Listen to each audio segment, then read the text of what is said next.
Hello everyone, welcome back to Bitcoin in Real Life. I've been away for making videos for a while because I've been doing other things.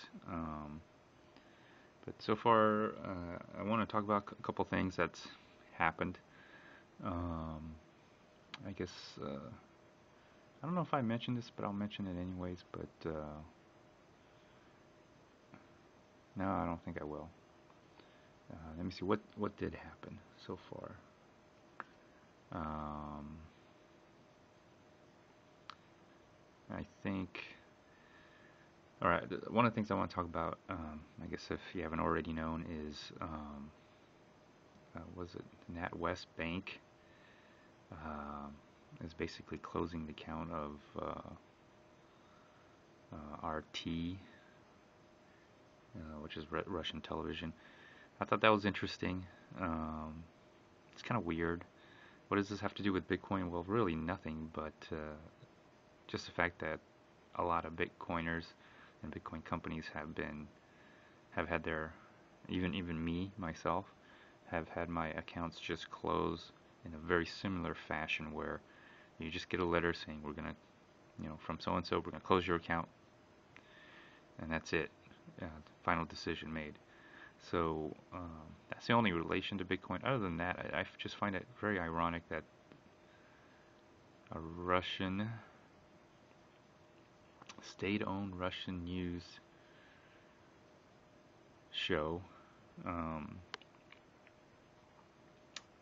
would have their account closed just as if they were using Bitcoin. Uh, and especially a country that has been at first very hostile to Bitcoin use. So kind of ironic and weird. That's one thing I wanted to talk about. What was the other thing I wanted to talk about? The Ethereum hard fork, and the reason why they hard forked. Um, Apparently they're being attacked. Their network's being attacked, and to resolve the the way they're being attacked is to make hard forks. So anyways, not the first one, maybe not the last, but that's kind of interesting. And even when they did do a hard fork to resolve any of the attacks, they're still being attacked. So the network itself is being attacked. I think they're just going to come to a realization that they'll always come under attack, and it's not because I don't think it's because anyone dislikes um, Ethereum networks or anything like that, or Ethereum blockchains. Um, you know, I think it's just in people's nature to test a network, to test the limits and boundaries of something. Um, and there's always that person that'll push your buttons to the limit, or things just happen that seem like you're being under attack, or maybe you are under attack. Um, it always seems like you're being tested to your limits all the time, and I think that's just going to be natural. I think any cryptocurrency will be tested. New ones, old ones, Bitcoin. Um, I remember several occasions where there's a lot of spam transactions on the Bitcoin network, on the Bitcoin blockchain, that seemed to slow it down for days and days. I've never had that experience. I've only had that experience one time, and that was before there were, I won't say before it was being spammed. It was being overloaded. Definitely a lot of transactions. I do remember waiting 24 hours for one transaction, but I think at the time there was a very low fee or no fee associated with this transaction. So, anyways, so that's the only experience I've ever had. Other than that, I realized, yeah, just pay a priority or higher fee to it, and transaction seems to go faster.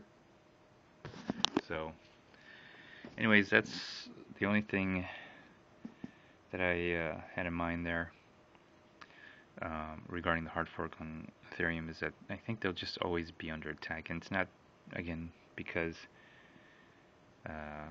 people really, really, really, really hate that network. I think it's just in the nature of a person and of people in general to test the limits of something, anything. I mean, you name it.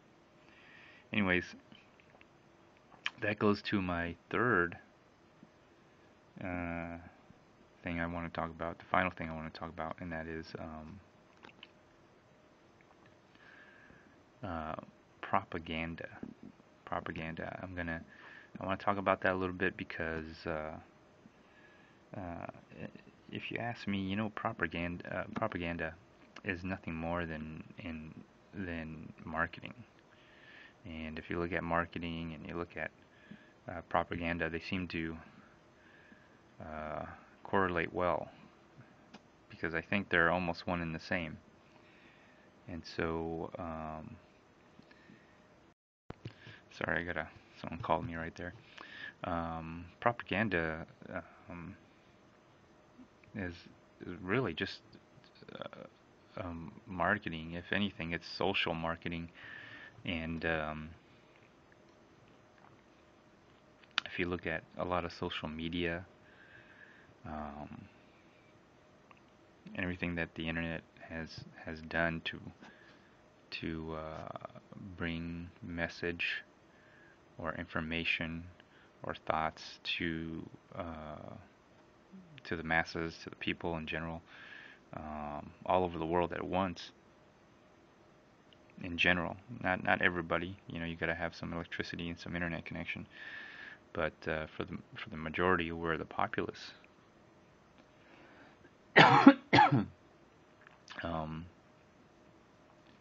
That's quite possible.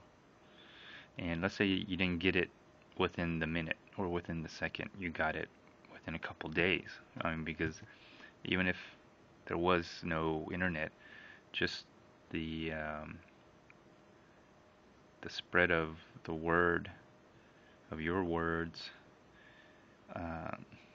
would still go around.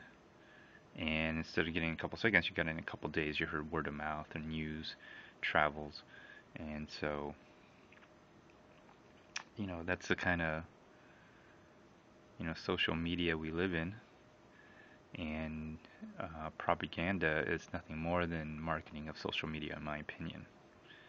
So that's the last thing I want to talk about. And so you have so many different coins out here, and as you see here, you got I'm on CoinMarketCap. You got Bitcoin, Ethereum. I'm just gonna pretty much ignore Ripple, anything with these little asterisks next to them. Litecoin, Ethereum Classic, Monero. Let me see, Dash. Again, I'm gonna ignore. I'm just gonna ignore the Augur for now.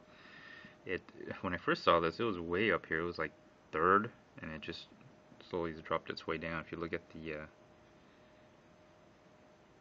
trend on that, it's kind of down. But anyways, I'm not really into Augur in any way.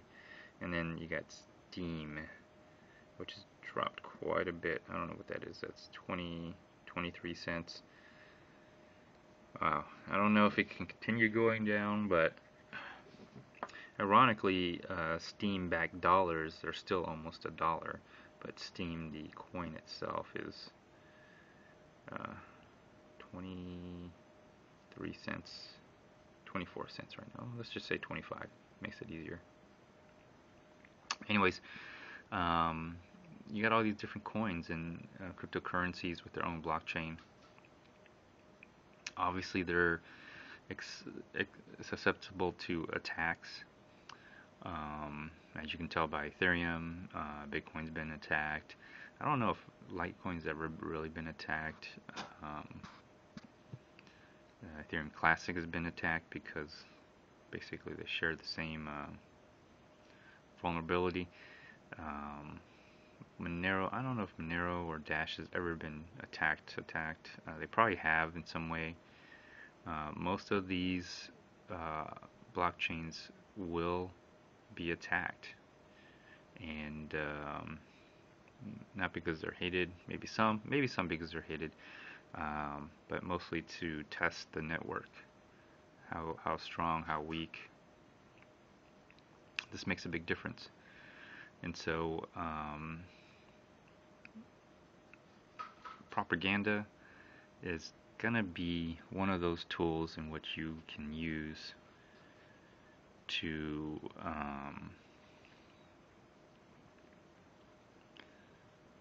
I guess you can say you can attack other networks with it. Um, just going negative or talking badly about one network or another. Another one is to reinforce your baseline. Um, you know, saying good things about your particular network or your particular blockchain that you're into, and also reinforce the users that they've made the right decision. Positive reinforcement in which you are trying to retain and attract more users. So there's different ways you can go about this, different avenues, and I guess this is where your social media skills come in. Well, YouTube would be one example, Facebook, um, maybe even Steam. I find Steam kind of interesting in that regard, just because Steam itself is a social media platform that is a cryptocurrency, but the way it works is what I think has been holding it back, really. But anyways, I'm sure there'll be other um, social media that are, I mean, there are already some out there, but there'll probably be more specific to some kind of cryptocurrency space. I'm sure there will be. There's already a few out there right now. So those are things. That's one of the things I wanted to talk about is propaganda, and I think if there's a person out there who knows how to is there a propagandist out there who knows their craft really well? I think at this point in time in cryptocurrency existence, now would be a good time to probably step up here and work your craft. You know. Anyways, that's all I have for today. This concludes this episode. Feel free to like, dislike, leave a comment. Also, do a video response. Until next time, stay tuned.